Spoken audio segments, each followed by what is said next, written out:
একটি মালবোঝাই ট্রেন এবং কাঞ্চনজঙ্ঘা এক্সপ্রেসের সংঘর্ষের ফলে মর্মান্তিক ট্রেন দুর্ঘটনার ঘটনা ঘটে এদিন। আর এই ঘটনায় বহু মানুষ আহত হন এবং কয়েকজন প্রাণও হারান। তবে এই ঘটনায় কিন্তু প্রাথমিক অবস্থায় ছুটে আসেন স্থানীয়রা উদ্ধার কাজের জন্য। কোচবিহারের এক ব্যক্তি এই ট্রেনে যাত্রা করছিলেন।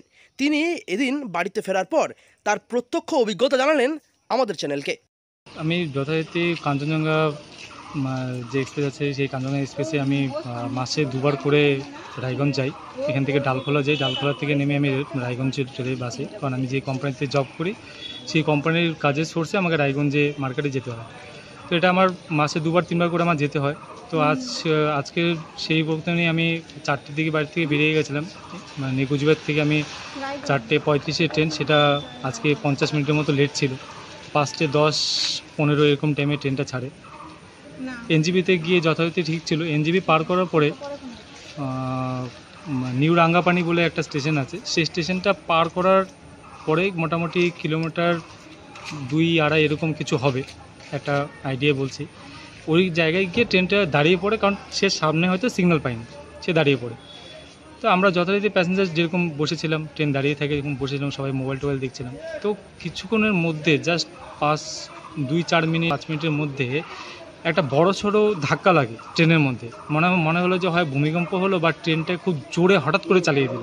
এরকম একটা জোরে ঝাটকা লাগলো দুবার। যেই ঝাটকাটা কেউ সহ্য করতে পারেনি।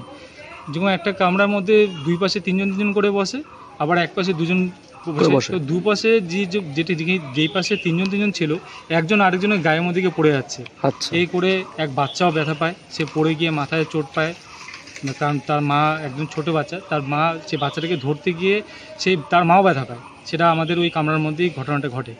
এবং ওই মুহূর্তে একটা আতঙ্কের সৃষ্টি হয়েছিল আমাদের এই কামরার ভিতরে। একটা আতঙ্কের সৃষ্টি হয়েছে, যে আতঙ্কের জন্য সবাই একটা ভয়ের মধ্যে ছিল।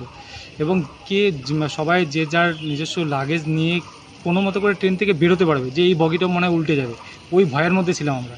তখন ওখান থেকে তাড়াও করে আমরা বেরোই, কোনো মতো করে ওখান থেকে লাফ দিয়ে এদিক সেদিক করে বেরোনোর পরে ট্রেনের পিছনে যে দৃশ্যটা, সেই দৃশ্যটা খুবই খারাপ দৃশ্য। বাড়ি ফিরলেন কিভাবে বর্তমানে?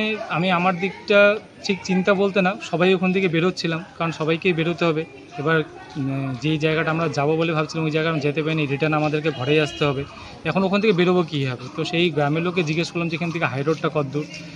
তবে একটু টাইম লাগছে, পুলিশ প্রশাসন আসতে একটু টাইম লাগছে। যখন আমরা বেরিয়ে আসি তখন অ্যাম্বুলেন্স ঢুকছিল।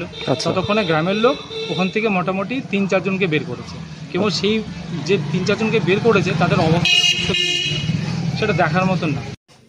মর্মান্তিক এই ট্রেন দুর্ঘটনার এখনও পর্যন্ত রেশ কাটেনি এই ট্রেনে থাকা যাত্রীদের মধ্যে। কোচবিহার থেকে সার্থক পণ্ডিতের রিপোর্ট, লোকাল 18 বাংলা।